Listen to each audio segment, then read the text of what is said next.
কিছুদিন ধরে তোমাদের সাথে কোনো রকম ভিডিও শেয়ার করতে পারছি না, কারণ কোনো রকম ভিডিও আমি করিনি। কারণ আমাদের ফ্যামিলিতে আমার যিনি জ্যাঠা শ্বশুর তিনি আর নেই, কিছুদিন ধরে অসুস্থ ছিল, আজ আর আমাদের মধ্যে নেই। তো মন মেজাজ একেবারেই ভালো না। তো তাই ভাবলাম আগে যে ভিডিওটা করা আছে সেটা তোমাদের সাথে শেয়ার করি। তো ঘুম থেকে সকাল সকাল উঠেছিলাম, উঠে বিছানাপত্র রেডি করে সেজে গুজে চলে গেছিলাম স্কুলে, কারণ আজকে রেজাল্ট ডিস্ট্রিবিউশন ডে ছিল।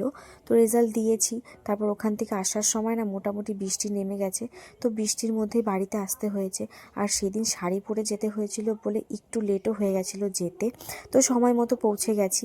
তারপরে ওখান থেকে এসে না সন্ধেবেলায় গেছিলাম আমাদের পাশের বাড়ি একটা বার্থডেতে, একটা পুচকু সোনার বার্থডে। ওর বয়স হলো মাত্র 1 বছর। তো ওরই বার্থডেতে গেছিলাম, ওখানে সবাই মিলে গেছিলাম, আমার ননদ যে ছিল তারাও গেছিলো, আর আমার মেয়েকেও সাথে নিয়ে গেছি। আর ও ভীষণ মজা করেছে, ওদের সাথে ভালোভাবে খেলেছে। তো এটাই ছিল আজকের ভিডিও। যদি পারি তাহলে তোমাদের